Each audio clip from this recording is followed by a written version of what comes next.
3 hours, I sat in the same seat just waiting for Steven to get onto the stage. I didn't move. I didn't really want to talk to anybody. I just went there and I said, I'm going to talk to Steven, and that's it. Ruth Ameku is the girl who forced herself into Flight Studio, which is the home of the UK's leading podcast, which is hosted by none other than Steven Bartlett. After months of working through the various departments with Steven's team, Ruth, who's a marketing specialist, is here to show you how you can land insane opportunities with other high-profile people. I think I had a conversation with Timothy Amu about that, and he said... In today's episode, Ruth talks about how she landed the internship with Steven Bartlett. When I spoke to Steven, I was so scared. Like, anyone who was near me in that room would have seen me visibly shaking with the mic in my hand and stammering. How you can stand out from the crowd. I jumped up. Oh, okay. As soon as the Q&A session was on, I think I leaped up from my seat. And other mistakes you can be sure to avoid. Now enjoy the show.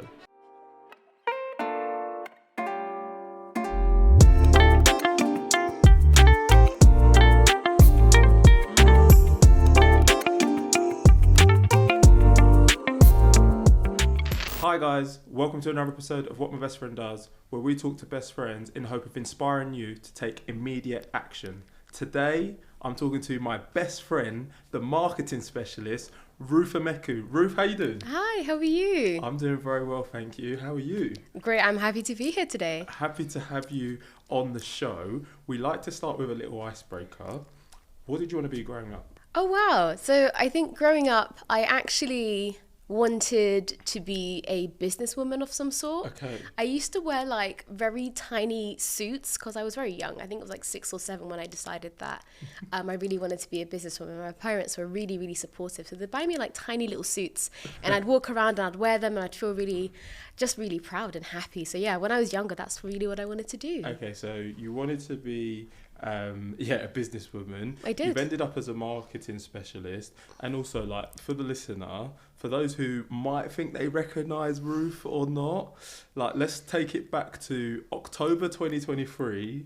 It was the Black Business Week, and there's a special guest headlining the conference. His name's Steven Bartlett, and you get to the end and there's a Q&A. Yep. Ruth asked a question, and that question essentially maybe changes the trajectory of her life. And the question she asks is, can you give me a little bit of your time? Right? So yeah.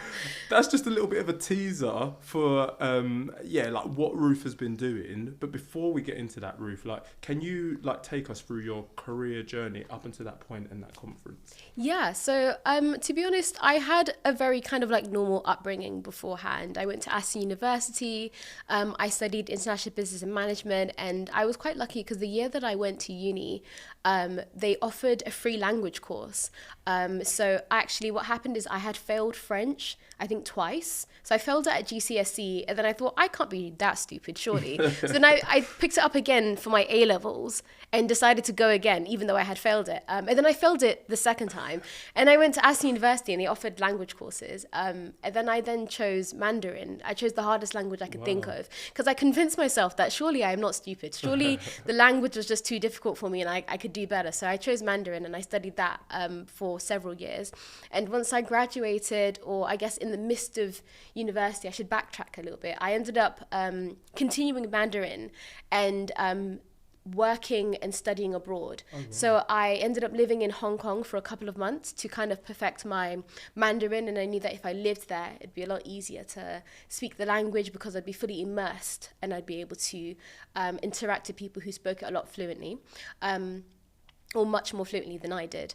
And then I worked in Portugal as a content assistant for a startup kind of company, and I ended up being promoted as a content manager. And because it was such a small team, I ended up having so many different responsibilities, but it was an amazing experience. So I've always kind of been into marketing. I've always kind of been a super creative person. Unfortunately for me, in the midst of the pandemic, is when I graduated. So the world kind of shut down and I didn't really get the opportunity to have like a normal job immediately after. So I ended up just teaching myself graphic design throughout the entire pandemic. I just started making like wedding invitations and birthday flyers on WhatsApp for my friends like that. And it just kept growing until people started paying me for it. And I just started making loads of like printable assets or like business assets for Instagram, or for flyers, menus and things like that. So that's kind of how I started my journey. I love it. There's a few things I wanna dive straight into. So first thing is university. Yeah. And like we all know, over the past few years, university fees have, continued to rise and rise. It sounds like it was, you learnt some invaluable skills learning Mandarin at university. Like, in your opinion, do you think university is worth the price of admission? Do I think it's worth the price of admission? I think it would really depend on what you choose to study. Okay. Personally, for me, even though I had a great experience at university, I probably wouldn't want to immediately do it again, because I think that, as we can see in our generation, there are so many other ways to be successful outside of the traditional means of going to university, getting a degree, studying, and then going through that entire process. I think for maybe more technical or medicinal subjects or healthcare related subjects, going to university is an absolute, it's mandatory. But for myself, who's naturally quite creative, very savvy, I'm into business, I don't think that you need it. You could probably still be very successful outside of it. I mean, Steven's amazing proof that you don't have to go to university, and he's not the only one. So do I think it's worth it?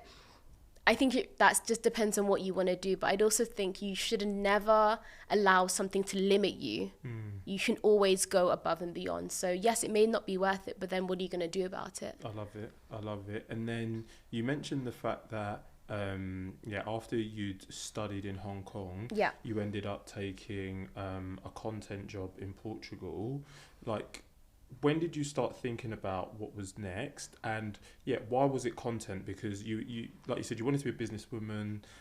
You did international business at university. So what was it that made you veer towards the content and like learning graphic design and that creative side, I suppose, of the industry? I think I just tried to focus on what I was good at, and I really did not enjoy doing anything that I thought I sucked at. And if you give me anything numbers based, finance, anything like that, like I won't do it. I don't even waste time. So I just start off with doing things that I naturally enjoy, and being creative was something that always came almost quite naturally to me. It made me happy. I think that it was just things that would bring me a lot of joy when I did it. So whenever I would like Google careers, because I was very career driven from a very young age, I'd just Google the skill set that I had on, I think, a website called like prospects.com. And you can kind of go in there and like there's a quiz for all of like for your career essentially. So if you put in all of the things that you're good at, it'll give you a list of all the careers that you can go down. And I would always go in there anytime I gained a new skill, whether it was graphic design or copywriting or like just anything at all. I would go in there and then it would just come up with loads of things. And then one consistent thing that came up was marketing. So it just made sense to kind of focus on what I was good at, then go back and correct all the things I'm not good at when I would probably never be the best at it. I love it. And then, like you said, you finished university, during the pandemic, and then we get to 2023. Can you talk to us about what is it that motivated you to attend the conference? And then can you talk to us about the experience and how you ended up with Steven Bartlett and the team? Absolutely. So I think running up to the Black Business Show, I mean, I did have a full-time job. It was a very stable job. I worked in public sector, so government-funded projects to support small businesses like in the West Midlands. But it was a very comfortable role, and I felt like, I think at that point I had outgrown it. I had taken every opportunity that was in front of me, and I did the best that I could, but I was getting really itchy feet, and I wanted something more exciting, something a bit more challenging. And before that point, I had already listened to Steven's podcast quite consistently. I would listen to it during work. I'd listen to it in my spare time. I'd always get told off for listening to it during work. And I just honestly just didn't give a damn. I just didn't care. You couldn't tell me anything. Yeah. So I think at that point I knew that I wanted to do something different, but I didn't know what it was going to be. And I think I just stumbled upon someone giving away a free ticket on Instagram. So I didn't even have the ticket the day of the, I think I got it the day of the show or the night before. Wow. I was really unprepared, and I think people are always surprised when I tell them that it was like, it was very last minute. I didn't prepare, so I forced one of my friends to come along with me, and she came, and I just told her what we're gonna do is during that Q&A session, I'm gonna talk to Steven, and I just need someone to help me get the microphone. And she really did. She went to the back and like told one of the girls, look, you need to walk to the front. This girl needs the mic. And I don't know if she listened or not, but she got me the mic, or one of the girls did actually walk up to me and handed me the mic. And was your hand up?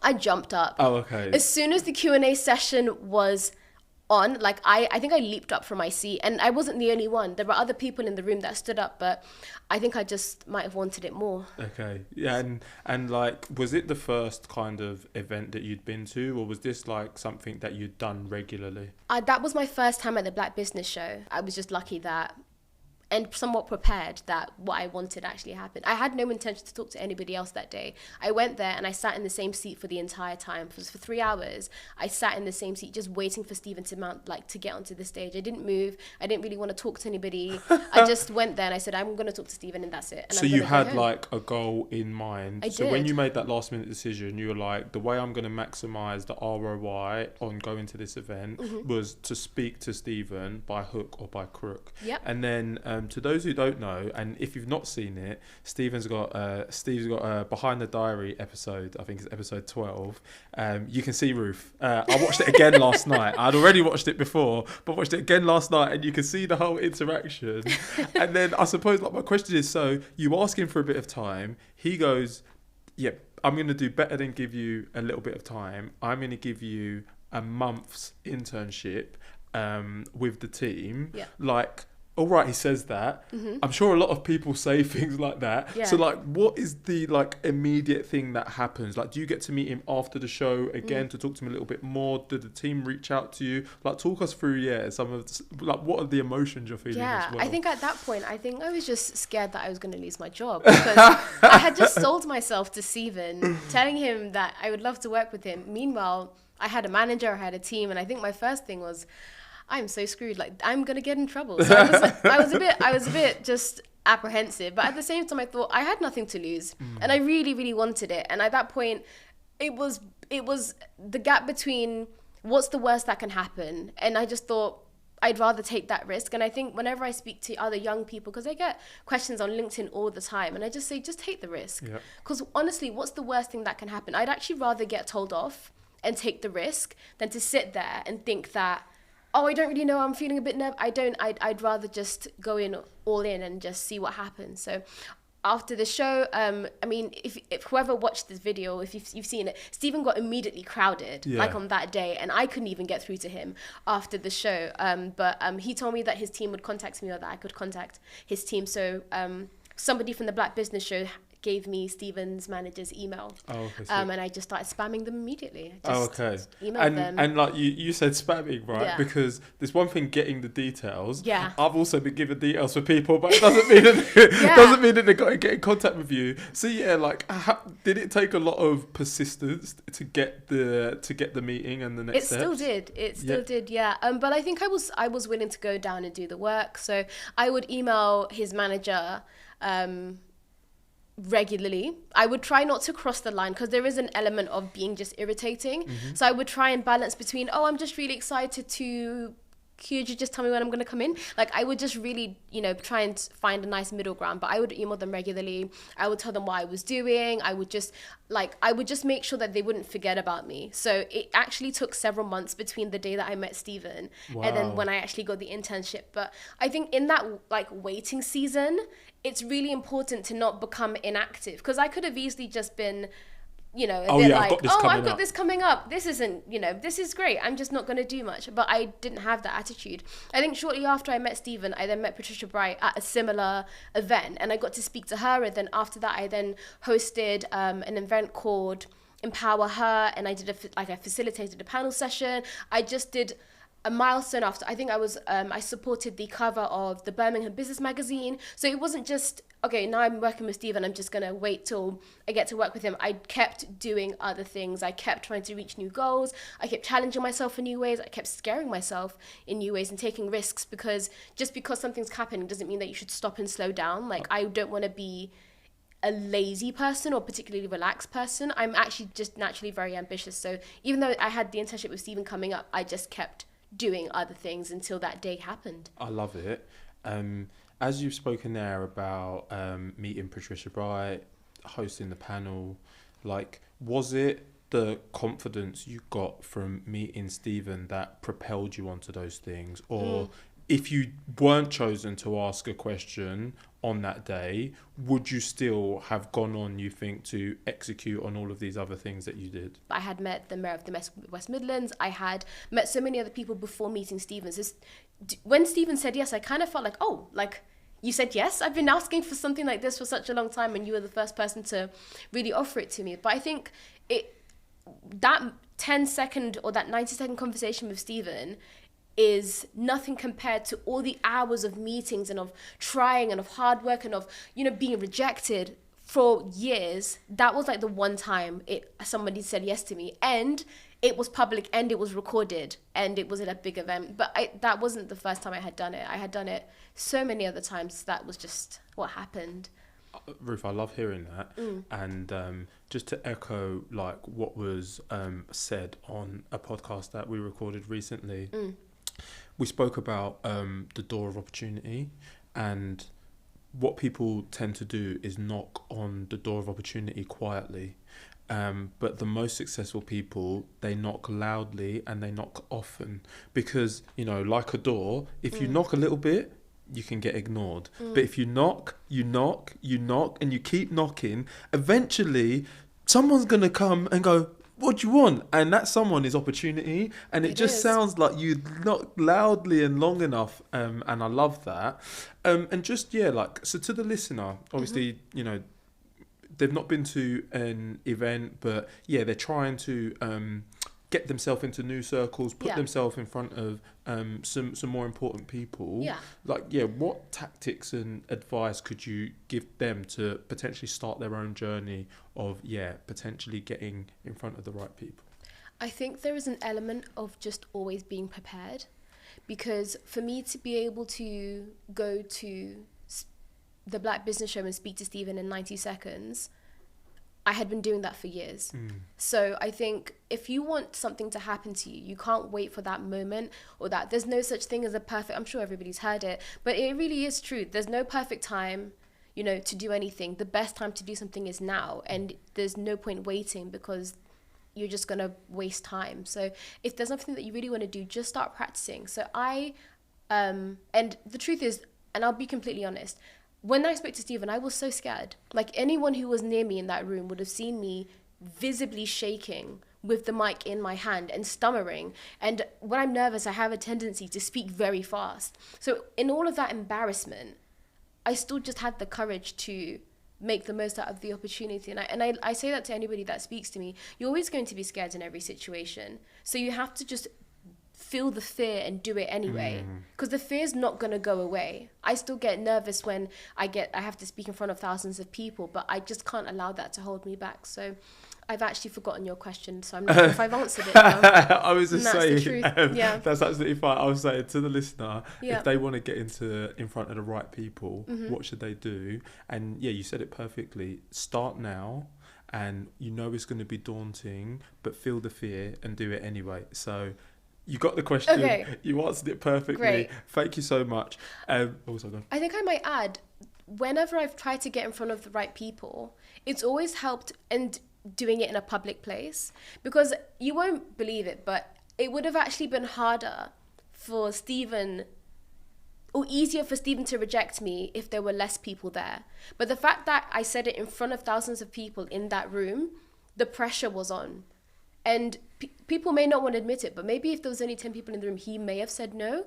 But there was a lot of people. So naturally, there is a pressure to uphold the standard. So if you want to speak to somebody, there's no harm in actually doing it in a public place. If I go to a conference and there's somebody there that I really want to work with, I will gladly get the mic and ask them in a public place, because there's a lot of people there. And I think it does help to address things in a public place. It's not always easy, and you will always be scared while you do it, but if you can catch them, and truthfully, that's the only place you can catch them. You're not really going to catch Steven in his house, you're not really going to catch him on a podcast, and he doesn't walk around on the street anymore. He actually can't afford to do that because of his own safety. So if you want to speak to him, find him and just be the first one to do it. And that doesn't go just for Steven.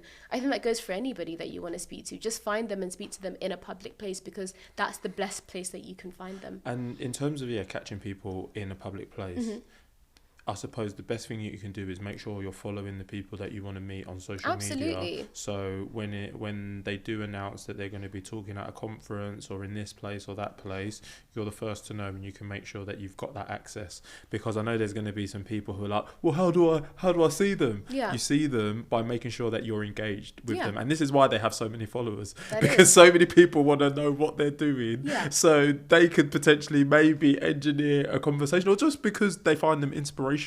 But this is the first tactical step you can take. Absolutely. And I think if you genuinely do want to work with someone, you should already be following them. You should already know where they're going to be to some degree. You may not know exactly, but they'll speak at an event, or they'll be in a specific location, or they'll announce it some way or another. So you just kind of have to keep your finger on the pulse and keep an idea of, where they're going to be. But there are other ways. Of course, you can always email them and send them letters, but they're always going to get loads of emails and loads of letters. So you do really have to start thinking outside the box. I'm not sure if you saw on the other Behind the Diary series, one of the girls board. Yeah, she got I don't know what you call them, like an advert car. I think that's I'm not sure what they're called, but she put her CV on it and drove outside the venue that Steven was at. She also got through to Steven. So I think just thinking outside the box, knowing where they're going to be, because I didn't do that, and she also, and we both got opportunities from that. So thinking outside the box, knowing where the celebrity is going to be, the high profile person is going to be, and just maximizing that opportunity and just trying your best to be the first. I love it, Ruth. And that brings us nicely into what the internship was actually like. So you quit your job. I did. So and you this is going to be a 1 month, or do you agree that it's going to be longer straight off the bat? No, so Steven only offered me a month. It did get extended, and I can explain to you how I managed to do that. That was a lot of convincing, but I quit my job because I wanted to take this opportunity wholeheartedly. I wanted to take that risk. My company, they actually invited me back this year as a keynote speaker and a host for an event that they had, which was great. So I think, wherever you go in your career, don't burn bridges. I was never disrespectful. I was never dishonest. I was really open and honest with my manager, with her manager, with the CEO. And I would actually book one-to-ones with the CEO of my previous company, because I wanted to have honest conversations with them and tell them where I wanted to take my career. So never burn bridges, because one, if they can come back and kick you, but then also you never know what's going to come out of that relationship. And I really appreciate what they did to me, the opportunities that they've offered me, and they were very, very, very supportive. As I was leaving to go and work with Steven, we had a dinner and everything. It was beautiful. So they were really super supportive. I mean, first and foremost, great. And for me personally, for somebody an employer I'd want to work for, that's the least I'd expect.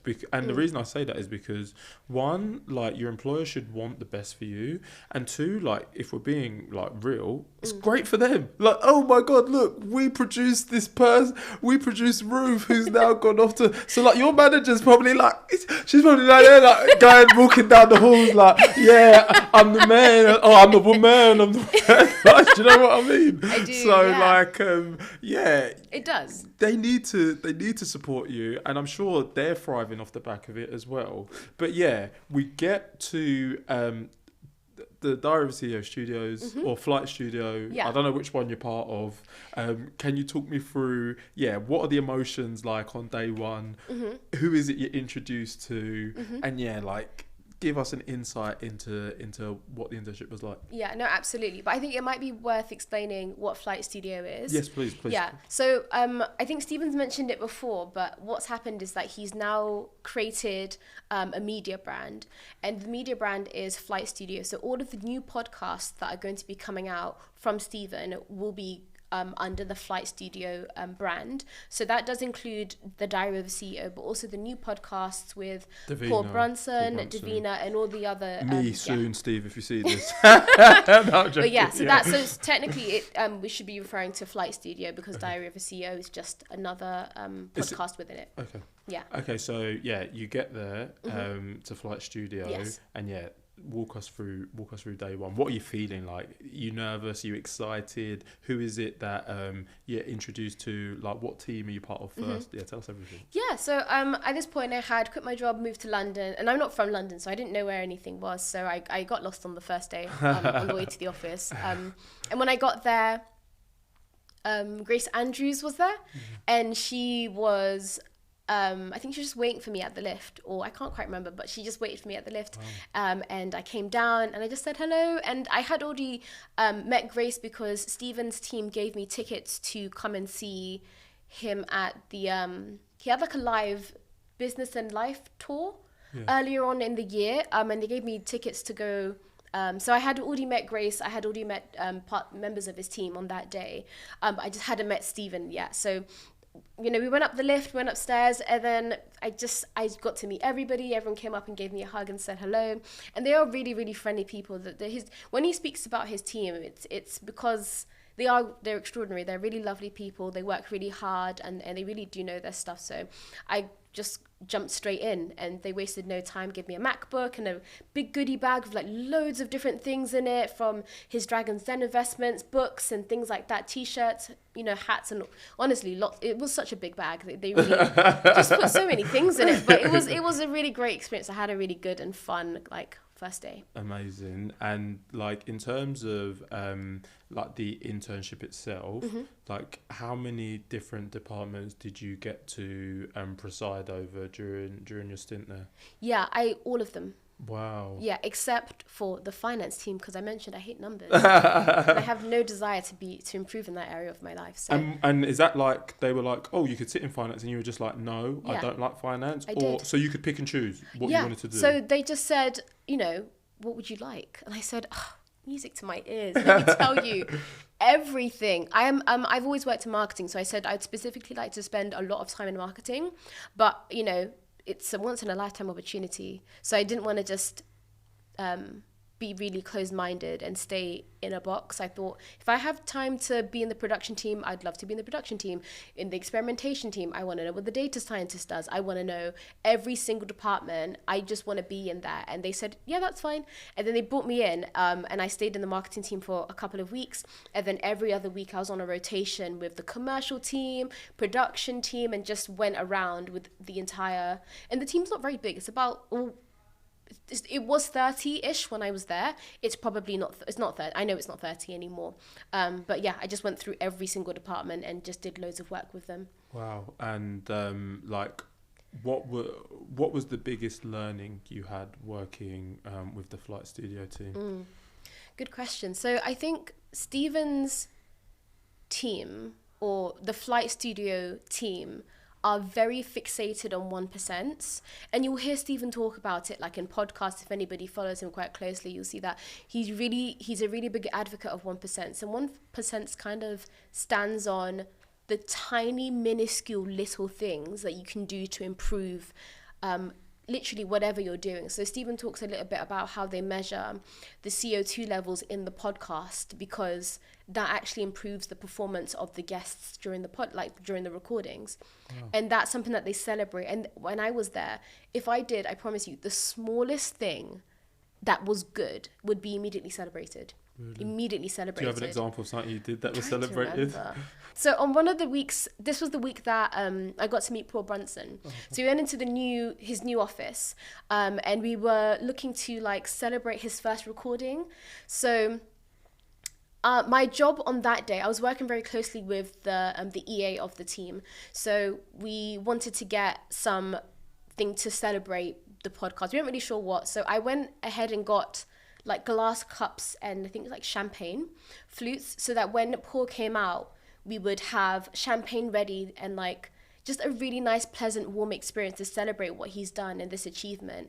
And the reason why that moment was so important is because as much as people see all the great things that the podcast does or what Steven does or what Flight Studio does as a whole, there are so many tiny little experiences that make people feel so a part of what is going on. And I think that was a really almost like an emotional connection that we all managed to experience together. And, you know, when people celebrate your birthday, when people celebrate your graduation, any form of celebration, you feel quite honored. You feel quite loved. You feel like people care and remember you. So having a moment like that for his very first podcast, we all came down from the office, waited outside and just, I think I have a recording of it on my phone, and just cheered him on. And you could tell that it meant so much to him with the way that he responded. You could see it in his eyes. And that is what makes the team a team, and that is what makes the podcast so special. Not just what we do, but the people behind it. I love it. And talking like about the people behind it, like I know you mentioned the fact that they really focus on the 1%. Is there anything else that like you experienced working with the team? Like what was it that you're like, oh, this is why they're so exceptional, this is why they're so successful? Was there anything outside of the 1% that really stuck out to you? Yeah, it's probably the rate in which they experiment. I don't think I've ever worked in a team that experiment as frequently as they do.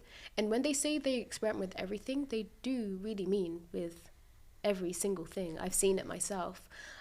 So I think whenever you experiment to that level of consistency that frequently, you're going to fail a lot, but then you're also going to succeed a lot more because you're trying different things.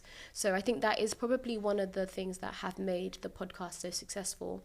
The 1%, the experimentation, and the quality of people. And Steven talks a lot about hiring, and there is a reason, because if you're able to hire exceptional people and he stands away from their jobs and allows them to do what they're good at. He always says that he hires people that are better than him because he trusts that that's what they're gonna be able to do. So I think those are some of the key differences with working with a team like that. I love it. And then you mentioned the fact that on day one you met a lot of the team, not him yet.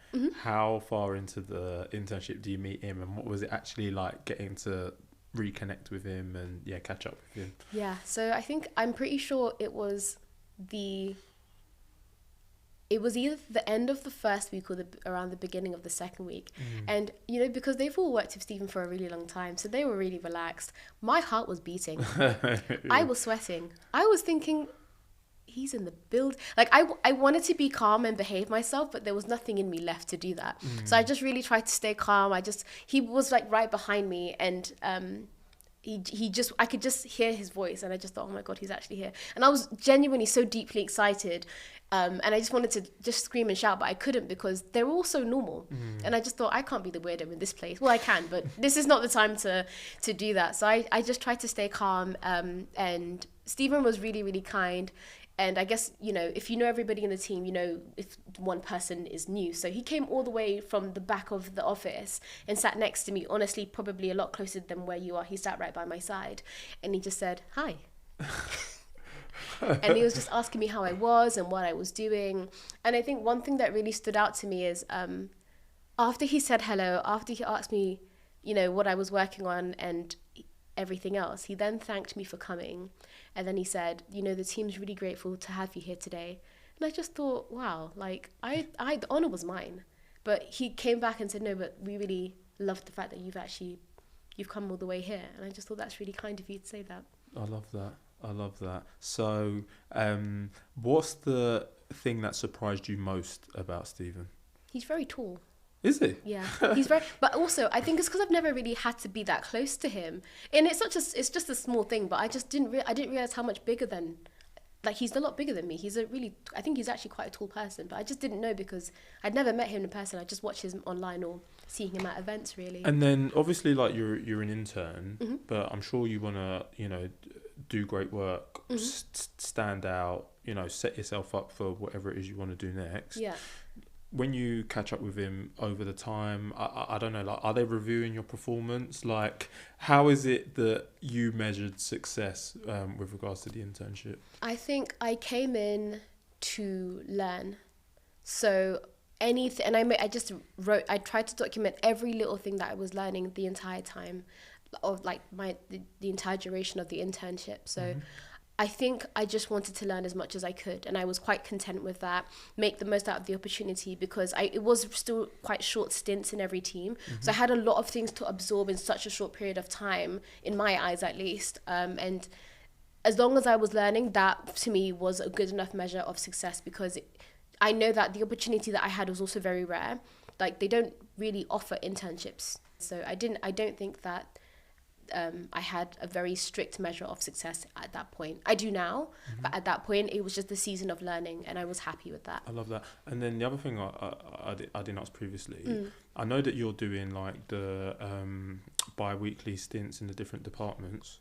Is it like what are you actually doing? And what I mean by that is, are you shadowing, or do they have some tasks that you can actually get stuck in and exposed to, or is it just like a bit of a mixture dependent on, like, the team you were part of at that time? No, they actually gave me, like, projects and work to work on. You'd think I Amazing. almost didn't feel like an intern a lot of the time. Amazing. There were moments I would shadow just because there was no other way for me to gain that knowledge.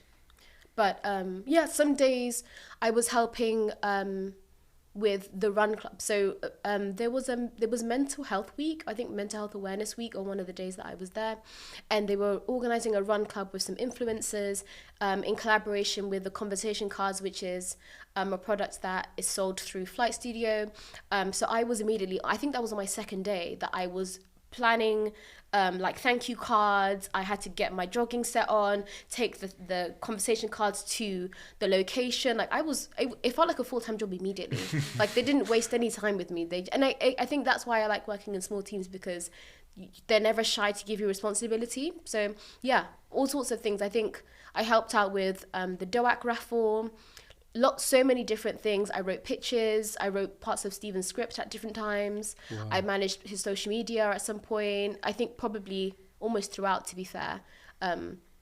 Writing social media copy, sourcing, like, just all sorts of things. Just, yeah, it was definitely not, it didn't feel like an internship at all. And then, so, like, coming back to, like, the listener, as they hear about your experience and they're like, oh my God, I can't wait to land mine with, like, a high profile person. Yeah. Like, what would your advice be to the listener to make sure they maximize any potential opportunity they get in future? So I think it comes down to your attitude quite heavily.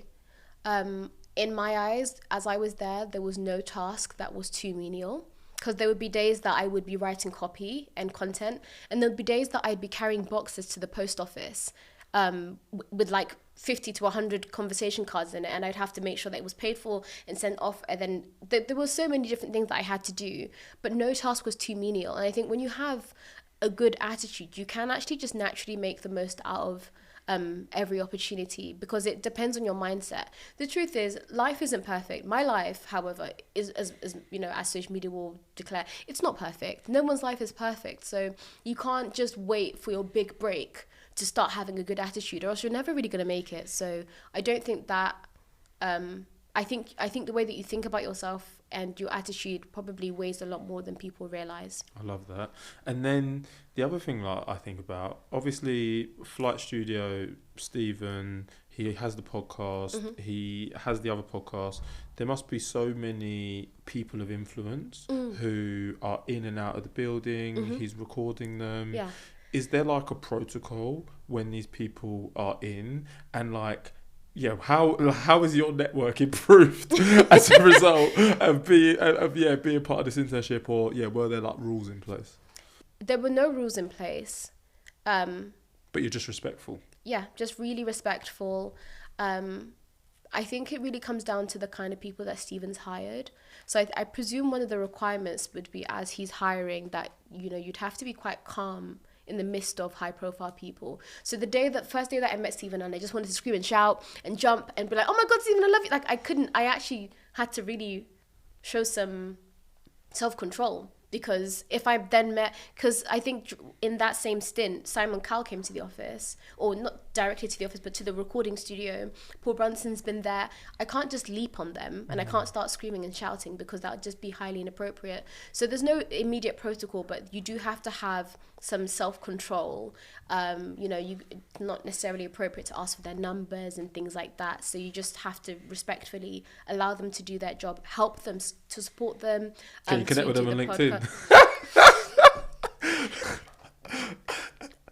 As you wish. Yeah.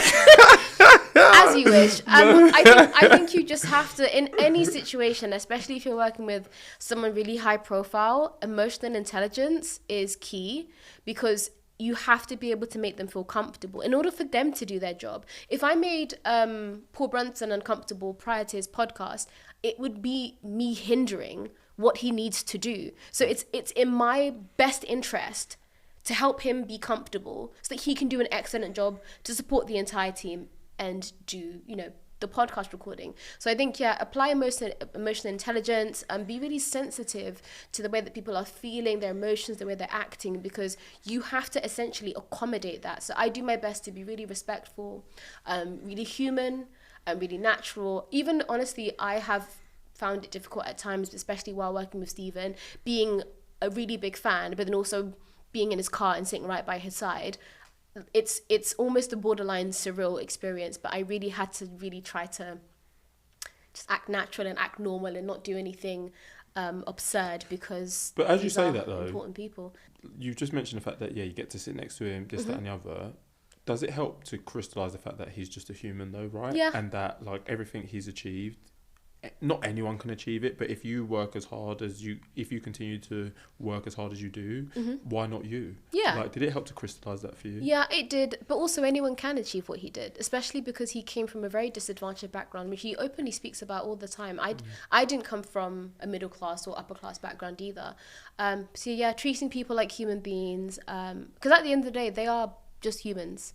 And that's the best way you should relate with anybody. But then also, regardless of the fact that they're high profile celebrities or, you know, quote unquote important people, at some point in their life they were just like you know. And I think a big thing that I've learned, or a big value that I stand by, is just treat everybody with respect. Like, whether they're important or not to you, just treat everybody with respect, because at the end of the day, you don't know who they're going to become, but then also that's what they deserve. You're not better than them, they're not lesser than you.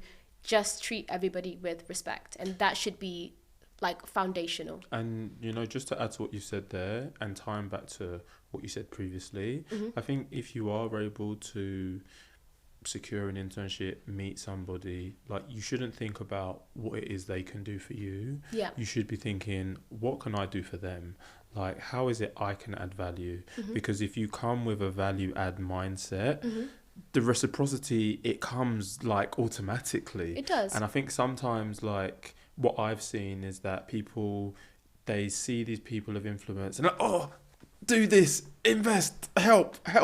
And it's like, no, there's like an approach, I think, that lands best and allows people to be comfortable, as what you've said. And I think showing that, you know, I just want to support, I think it tends to lend itself like very well. I completely agree with you. I think I had a conversation with Timothy Amur about that, and he said, very similar to you, the best way to have a conversation with someone that maybe would not naturally give you their attention is showing them what you can offer. But I think it also goes back to, you know, upskilling yourself, reading books, gaining knowledge, going to these networking events, like, build yourself up as much as you can, so that when those opportunities do come by, you are ready to give something. And also, if you flip it, how would you feel if every time you left your house, people kept asking you for things? Would you not, you just feel used? So I think it's also thinking about, how would you like to be received? What would you appreciate? And replicating that to somebody else. Yeah. I've got two more bits Sure. in this section, and then I'll go into my next set of questions. First is we spoke about the fact that they experiment like crazy. Mm-hmm. One thing I want to know, and I'm sure there's the answer out there, but I don't know, Mm-hmm. is it all in-house software, or do they have particular softwares that they use to experiment? I think it's a range. Okay. Probably some in-house, some out of house, some they build themselves. Okay. So it's really that would be almost impossible to cover in one episode of the podcast. Yeah. There's so much that's done in that team. So and then like on that as well, mm-hmm. like that you can't replicate what Diary of a CEO does, or sorry, what Flight Studio does, mm-hmm. and they back themselves, and there are copycats who try and take the little bits here and the little bits there. Mm-hmm. With all the knowledge that you have, like, is there once again like rules on like, I beg you don't talk about that, or what is their attitude to the knowledge that they share and how it is shared, I suppose, with a wider audience? Do you mean specifically with like the Diary of a CEO podcast, or? Yeah, like what makes them successful, or all their podcasts, right? Because I'm sure what you're doing mm-hmm. with Diary of a CEO, you're doing it with Paul Brunson's, you're doing it with Davina McCall's, mm-hmm. so just their podcasting strategies. Yeah, I think they've tried to be consistent with what's worked with the Diary of a CEO's. The way they've launched it, the way they've grown it is what they're going to replicate with Davina's and with Paul's and with the others' podcasts. But I think it still boils down to the same things. They are able to really have a good understanding of what their audience needs. They're very good listeners to what their audience is looking for. So they read the comments, they listen in, they ask questions, they're always prodding to see, these are the viewers, surely the best thing to do is just ask them what they want, and then give them exactly what they want, tease them into it, and then give them reasons to stay. So I think they've done the same thing with Paul. Obviously, he is a relationship expert, so really honing in on breakups, sex, pornography, all the unusual topics that people wouldn't naturally want to have a conversation about, but are curious about. He will then go into those things. So I think they're really good listeners, and they understand how to get through to their audience. Crossing with obviously more experimentation and implementing strategies that work. And using the right kinds of people, because the reason why they've used Paul is because and I've met him in person.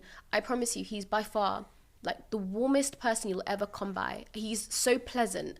Even just upon approach, he's so pleasant. And that is the right kind of person to have a podcast, because they're going to replicate that same kind of conversation that I've had with him with anybody else that has a conversation with them. And they will naturally open up. So choosing the right kind of people also have a big impact on how, the success of the podcast. I presume if maybe they didn't do it with Paul and maybe it's somebody else, I wonder if it would have been as successful.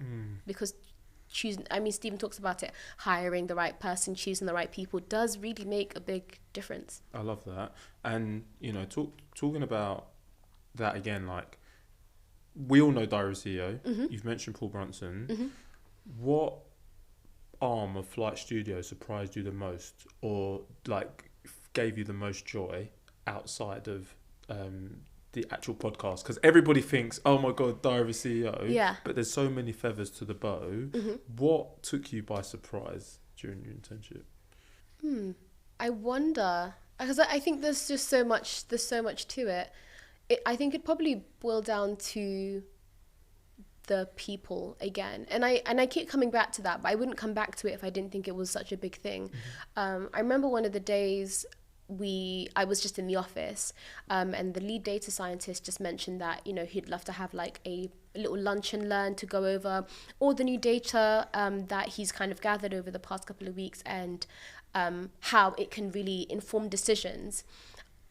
The next few days we were in a lunch and learn, like it was so quickly implemented, nobody wasted any time. The entire team was there. We all got Joe and the Juice sandwiches and smoothies, and we sat down and watched the entire presentation. And I think it just goes to show that when someone has an opinion, regardless of their position in their team, everybody is so quick to listen. Nobody thinks, oh, do you know what, I'm too busy for this, I'm kind of working on this. Everybody stopped what they were doing in the entire team and sat with him and watched his presentation, and he went into detail about data and how it impacts the podcast and the the decisions that they were going to make in the future. So I think when people are able to value other people's roles, equally to what they're doing, you're going to work better as a team. And it's so easy to think that your role is important, but the reason why Flight Studio or the Diver CEO has done really well is because they have a really good sense of collaboration. And anytime you think that you're going to fly, it's not because you're flying by yourself, it's because other people have supported you get to that place and to stay in the air and to soar. So that does make a big difference. And I think like for anybody who's running a business or part of a team, that's the real takeaway. It is. Like, you cannot do it alone. You can't. You really are the sum of your parts. And yeah, that collaboration piece is key. Yeah, oh my god, there's so many things, like, because I just know, like, if I was listening to this, like, what would I want to hear? Yeah, the first thing I wanted to know, are there any misconceptions about Flight Studio? Good question. That you can just say, that's just not true. Like, you see a lot of comments, this, that and the other, and you're just like, oh, that's such gas. Yeah, I think any comment that says something like, Steven's mean, it's such a lie. He's actually really quite nice in person. I honestly can't think of any misconceptions because everything that I was watching online, I looked out for it in person and it was there. So no, there's no misconceptions. He does bring his dog to the office sometimes. Well, the misconception is that people say he's mean, but he's not. Yeah, I think the only one is that people actually do. I'm not sure what it is that I've heard people say. Oh, is he really? I get that one question I get all the time is, what is Steven Bartlett really like? And I always think he's nice. I don't know why everyone thinks he might be really rude or mean in person. He's not. He's actually a really, really lovely person. So. And then, like, with like the whole experience that you had. What is it like for you listening to podcasts now? Oh, it's ruined it. I can't enjoy it the same way. I honestly don't. It's even really? When I watch to some degree, because I think it's because I know what amazing is. Yeah, but also I think I've now been on both sides. I've now seen it, I've lived it, I'm on one, and I think I've been through the entire process. I still do enjoy them, but it's just I think it's because I look at them and I think, oh, this was cut, or I know what's happened just before here. And it's not just with Steven's, I guess it's with anybody's podcast. I look at it with like a different lens now because I know what it takes to make one. And I think if anything else, I have such a big respect for them. Like, it looks very easy to get a couple of guests, get them sat down, record a conversation and post it online. It's not. It's so hard. It's a lot of hard work. So I think, if anything, the only thing that's probably changed is just my respect for people who do it, my respect for you who's doing it. I completely understand how hard it is, and the effort and the love, and the burden of it all. So yeah, but yeah, when it's definitely different. I look at them and I just think, oh my gosh, I stood there, or like something like that. But yeah. How long does it take him to prep for an episode? Oh, it really does vary. Because I'll just say, because I've watched like every Behind the Diary, and when I'm looking at like the calendar slots, it's like he typically has 45 minutes prep and then he's smashed. I'm like, there's no way he's that well understood about the guest in 45 minutes. I know, you know that he's going to have people that work for him and they're like, these are like the key things you need to run over. But does he really grasp what he's going to say in 45 minutes? If he does, fair enough, man. Because I know he said, like, with the experience, he kind of can just freestyle it and he knows the questions to ask. Yeah. But, wow. Yeah. That's true. Wow. Because I think I've been, from the recordings that I've seen, he's come in, like, moments before the guest and sat down and started the podcast. I don't know if he's like preparing in his car or whatnot, but you also have to remember, this is a team. There's a research team that is sitting down, spending hours, trying to understand the guest. And Steven also, who has a really, really good way with people, really emotionally intelligent, and has some sort of understanding about the guest that he's speaking about. So I think it's a combination of the support from the research team, but also I think Steven, I'm sure he does prepare, but I'm just not sure to how much. I think he does he's been in the business for a while, so there is an element of just knowing what to do. Yeah, and like, just to round this point, because I'm giving him like his flowers, because even if there's a research team, like, you still have to digest the research. He does it. And that is what I think is most impressive, because, and I don't know, like, if because you don't see notes on the table or whatever, but he's just like, in your book, you said this, but I'm like, what? And then when you watched it, I'm just like, He really is like a special person. He is. But okay. I think. I definitely agree with you. I was with him one day, and he was filming with Google, and it was like we were in the car together. We was just moments before he was about to record, and I just thought, I've just been with him for the past 45 minutes. I've seen him do nothing except for just go and sit down. And I just thought, where did you find this information? Where did you find this knowledge? Is it just like hidden in the back of your brain? But I think I honestly just think you must have like knowledge, like that's or he's just walking around with an earpiece. I don't know what he does. I don't know how he does it, but I watched him and he just sat down and just poured out information. I just thought, whoa, I just watched you brush your hair. Yeah. You didn't do anything else. Yeah. So yeah, I don't know where it comes from, but he must. But also, whenever I've been around people similar to Steven or Timothy Amu, they spend a lot of time reading, like, and absorbing things. So I think at a point when you absorb information so much, it just kind of pours out. And I presume that might be I might ask him if I get a chance to speak to him. Yeah. How long did you end up working with the team for? So I'm trying to remember the specific number of dates, but it was definitely over a month. So towards the end of, or what would have been my initial end, I just started joking around in the office and saying stuff like, I'm never going to leave. And then I would laugh and go and sit down again. And I kept doing it until I think someone told Steven that I said that. And then I didn't know he was in the office this day. And I sat down at the production table because that was the team I was working with. And Steven walked right up behind me and said, so I heard you're not leaving. And I just, I just thought I should have, I don't even know what to say. And I sat there quietly for a few seconds and I said, yeah, do you know what? I'm not going to leave. And then he said, no, honestly. And he just looked at me and he just thought, I respect that. And I said, thank you. And then he said, so what's your game plan? So how are you going to stay? Where are you going to sit? What are you going to do? And I just thought, I better start inventing ideas right this second. And I did. But to be fair, I did have a game plan. Like, I wasn't just going to go in and convince myself or convince them that they should keep me without having some sort of plan. So I told him what my plan was, and he said, okay, good plan. And then he just went back and sat down. And I just sat there, and I was so stunned that conversation even happened, because I didn't know he was there, and I had been joking about it for like a while. I just don't know who told him that I said that, but I wasn't afraid. I just thought, I didn't think he would. I think the shock was that he actually came up to me and addressed it, and I just thought, oh. But yes, after that, and I guess numerous conversations, they ended up extending it. Okay. But it was a lot of.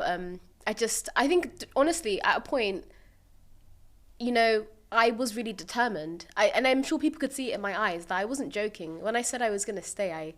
I meant it in every way, shape, and form. So I think they kept me on for a little bit longer. And I was really grateful because that was the week that I got to spend with the experimentation team, which was obviously very valuable. But yeah, I think honestly, I always say, if you want something, just go and tell them. Just go and say it. You don't have to be so blunt as I did, but or you can if you want to take that risk. But just if you're not going to get it if you don't ask for it. To be honest, and I kept asking. It doesn't. It doesn't. And I asked all the time. Do you want to keep me on for longer? And then I would joke about, like, on my last day, I would always say, on my last day, I'm just gonna come back on Monday like nothing happened, and then I did. So I think you have to just just try. Okay, so if you had to just summarize the experience in a few words, what would you say? It was by far one of the most extraordinary experiences I've had in my career so far. And I can't compare it to anything else that I've ever done in my life so far. I love it. Yeah. I love it. And then, obviously, the internship ends, but your story doesn't. It doesn't. So, you've obviously had the most amazing experience of your life so far. I have. But life goes on. It does. So, it does. how is it you, take that experience and move forward with your career? Yeah, it was an emotional roller coaster, I must say. And I think I say this because I want to dispel any life is perfect kind of myths, especially in my position. I know that I'm very privileged to have worked with Steven, and to be even in the position to be able to comfortably quit your job is not to be taken lightly. So There's always going to be a lot of risk taking in everything that you do, but with that you take pride in knowing that great things will come from it. So after the internship, I took a little bit of time off just to kind of make decisions, recuperate, strategize, and decide what was going to be next for me. And I decided to stick with what I was good at and stay with social media and content and marketing, especially having experience with Steven and the team. Doing personal branding with him was great. So I just continued with that. And then I was quickly picked up by Timothy Amu in literally a matter of days. Wow. And worked with him. Okay, so we've had Steven Bartlett. Now we got our boy Timothy Amu. Like, he obviously sold, is it Fan Bites? Yeah. That was a few years ago now. From what I've seen of Timothy, he just looks like he's vibes in, like being very charitable, like giving out a lot of like game advice, inspiring the next generation. Yeah. Like, is he onto a new business venture? What is it he's actually doing at the moment? Yeah, I think he's spoken a little bit about the book that he's planning to launch soon. Okay. He is working on quite a few different things, but I think I'm gonna have to leave it to him to announce. Okay. But there, a few things that he's working on. But I think his biggest focus at the moment is the launch of his book. That's gonna be coming out soon. I'm gonna have to double check if I can share that, but I think it would be okay. But it's been a fun experience. Working with Timothy has also taught me a lot about business, which is something that I've always wanted to just gain more knowledge on. Really, obviously that's what he specializes in: buying, selling, growing. And all of those kind of things. So that was a really also fun stint that I've done as I've been freelancing. Amazing. And like, you've worked with two of the youngest, most successful people of colour in the UK. Are there any similarities or differences that you've noticed between the two?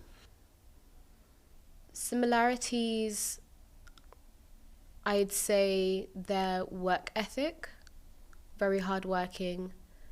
Because at a point, if you're not talented, just choose to work hard.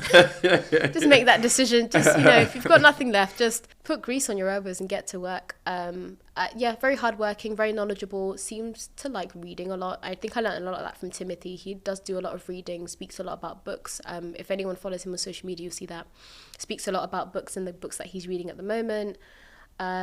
They all seem to be very obsessed with health and their bodies. And I say that in the most positive way possible, because I think that it's very easy to become quite relaxed in that area and make it a lesser priority. But they're both very obsessed with, fitness, health, taking care of yourself, because at the end of the day, that is the same vessel that's going to take you all the way through. So why not take care of it? So I'd say probably a few of those things. If I think of any more, I'll definitely share. But yeah. And any differences? I'm not really sure how to quantify it, but I do think that they are quite different people.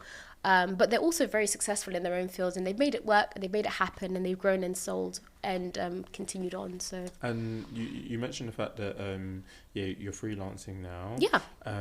Like, where is it that you see Ruth in the next 5 and 10 years? Oh, you sound like my parents. No, don't age me. Don't age me, Auntie. No, it's all good. It's all good. Yeah, in the next 5 years, I'm manifested. I'm still on the journey. I actually don't think as far as 5. I deal with my life, and I always tell my friends this, I deal with my life in seasons. So I never wait for the year to end to start a new year. I start and end New Year's during the year, in the middle of the month, whenever I think that my life needs a bit of a change. So when I moved to London, that was a fresh start. When I started freelancing, that was a fresh start. When I met Steven the first time, that was also a fresh start. So I think you should never limit yourself to, and this is my personal opinion, to specific annual, monthly plans, because life is so fluid and you can't control. I never thought that Steven would say yes to me that day, and that's completely changed the trajectory of my entire career. So I can't focus on having set plans, but what I do is I have regular aims and goals. One of them is actually to speak Mandarin fluently. That has been a goal on my list for a very long time. And I'd love to live abroad again, but also I might love to start something of my own. I'm not sure what it would look like. I'm not sure what it might be. But just, I guess, keep an eye on me and you will see. And I think it is worth being the best in the game. So, as I've been doing marketing for some time, I think my aim is just to keep growing, keep learning, and doing the best that I can in that area. But I don't have a 5-year plan just yet. I love that. And, you know, you mentioned being the best in the game. Obviously, you've learned from some of the best in the game. But, like, to the listener who is also very ambitious, do you have, like, any other resources or books that you could recommend to people to, start them on their journey today? Sorry, I'm really putting you on the spot. No. There was a book that Timothy recommended to me, which was, I think it's Cybernetics. I think I'm pronouncing it correctly. I'd also recommend The Diary of a CEO if you haven't already read it. 33 Laws of Business and Power. Yeah, I highly recommend that actually, because that deals with your life holistically as well. But also, I would say listen to the thought leaders in that industry that you're looking to excel in, because they would be able to recommend also specific books on what you'd like to improve on. It's all well and good being great holistically, but it's even better to be very good at what you're looking to improve on specifically. So I would say never shy. Like I promise you, even in my position, I would just go out and DM anybody on Instagram that I think is doing particularly well, and I'll ask them, you know, what book would you recommend? Or what's the top 10 books you've read recently? And some may ignore me and some may respond. And I still take that risk, and that fear of rejection doesn't really exist for me, because what scares me more is not achieving, or what would scare me more is the idea of knowing that I missed something because I was emotionally inclined, or I allowed my emotions to cloud my opinion or my decision making. So I love that. It's all about changing the frame. Yeah. And like I had a guest on, and it's like sometimes hearing no is better than hearing nothing at all. Yes. And yes, understanding how you frame things, it will spur you on to be comfortable in uncomfortable moments, is what I'd say. And like to the listeners, they've gotten to the end of this conversation. Like, what's like a final takeaway or piece of advice that you want them to take from this conversation? Yeah, I think I definitely say get comfortable with being uncomfortable. I've grown the most in the most uncomfortable positions, and I don't look back and regret them. I think the more that you can put yourself in risky positions, in uncomfortable positions, and that will vary depending on where you are in life, but I think taking some form of risk will always guarantee new opportunities, new doors being opened, because you're never really gonna grow staying in your comfort zone. For me, moving to London was huge because I don't really have family in London. I don't actually know anybody in London, and I quit my job in the same week, started working with Steven, and also had no one around me that actually knew me. I didn't have any friends there. That was huge for me, but also that was a very good risk to take, as anything else. I'm sure people wondered, you know, why did you quit your job? Well, I wanted to go all in, you know. So yeah, definitely take risks, take opportunities, because you just, the sense of regret is so bitter that it's not worth experiencing. One thing I will just ask on that, because, you know, to people who are looking for advice, you quit your job, which is a huge thing. Had you prepared? And what I mean by that is, like, did you have a little bit of a safety net? And, you know, like, I don't need to know, like, how much money you had or whatever like that, but when you quit, was it like, damn, I literally don't know how I'm going to pay for rent in London, or, you know what, I'd been saving because I've been working for a few years, so I was able to take a calculated risk. Because we ain't trying to make people homeless. You know what I mean? Sorry, I should retract some of my words in fear that I would cause somebody to actually make a poor decision. Take calculated risks is what I should say. So I did. I think because I had met Steven earlier on in the past year, as soon as I had met him, I had started saving up money in preparation for leaving my role. And even after they had extended my internship and it had ended, I wasn't in a super big rush to get another role, because I had created a safety net for myself, and I knew that I wanted to be able to take that risk, because if I didn't quit my job, I wouldn't have been able to fulfill my extension. And I wasn't prepared to go back and ignore an extension. So that was the risk I was willing to take. And I think in my eyes, it definitely paid off. But yes, please don't just, you know, quit your job without any financial support or anything like that. It's not also a wise decision. So just take calculated risks, or risks that you're comfortable and uncomfortable in taking. Yeah, I love it, Ruth. I love it. We've got a quick fire round. Sure. Are you ready for this? No. Go ahead. Experience all flight studio departments again, or specialise in one area? Flight studio. My fear is that the answer to everything will be flight studio. No, please continue. Produce a podcast episode or create a viral social media campaign? Podcast episode. Favourite Diary of a CEO app? Right now, probably the Simon Cowell one. Okay, love it. Yeah. Favourite quote? Wow, from everything that you've asked me, I'm surprised that this is what stumped me. My favourite quote is... okay, yes. So my favourite quote at the moment is, I guess what's kind of carried me through the year is, fortune favours the brave. And that's what my manager told me on my last day of working in the company before I had left and started working with Steven. And anytime I was a bit scared, I just thought, fortune favours the brave. And I just said it anytime I felt nervous, and it carried me through. So yeah, and fortune really does favour the brave. I love it. Obviously, this opportunity came about from you being a big fan of Diary CEO. Yes. Are there any other podcasts you highly recommend to the listener? Call Her Daddy. Okay. Great Company. Okay, yeah, that's 2. Did you say 3? No, 1 actually. You've given yeah. me 2 for the price of 1. Yeah. And then final one, like who would your dream dinner guest be? My dream Dinner guest. Oh, this is hard because I've actually met quite a few people that I've always wanted to speak to. Maybe Amelia from the Chicken Shop Date. Oh, Amelia de Lundenberg. Yeah. Sorry, I've butchered that. No! Amelia D is what we'll say. Amelia D, sorry. The Moldenberg. Yeah, I think I really admire her. I think she's done an amazing job, and she's done it with it just goes to show that being authentic plays such a big part in anything that you do, because people are buying into her, and she's extremely awkward, but she sells it so well. And I used to think I was a really awkward person until the day I spoke to Steven, and I realized that maybe I'm not so bad, but it just goes to show, just be yourself, because that day I stumbled, I fumbled, I was speaking really fast, and I still got the internship. So. I love it. Yeah, Ruth, be yourself. This has been such an insightful conversation, such an inspiring conversation. We do have a closing tradition on this podcast. Okay. With everything that you've been through and experienced, what advice would you give your younger self, and would you still be doing the same thing? What advice would I give my younger self? Probably just don't stop trying. Don't stop trying. Believe in yourself. I have a very bad tendency to be really hard on myself. My friends are always trying to drag me out of it. So yeah, just be easy on yourself. It does get better. I think that would probably be about it. And still doing the same thing? Yeah, because I think if I didn't make all the mistakes I had made, I wouldn't have done all the things that I'd done. So I try my best not to look back, because if you're looking back, then you're not really walking forward. I hear that.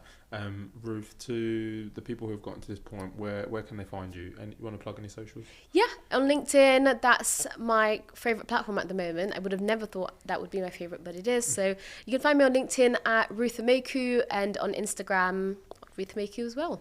That's it. Ruth, thank you so much for sharing your story on this podcast. This is this has been such a great episode. And guys, if you've gotten to this point in the podcast, you know what to do. Like, subscribe, share, comment. Let us know how you found the podcast. Let us know who you want to hear from next. This has been another episode of What My Best Friend Does. If you didn't know, now you know. Now go and take some immediate action. Over and out.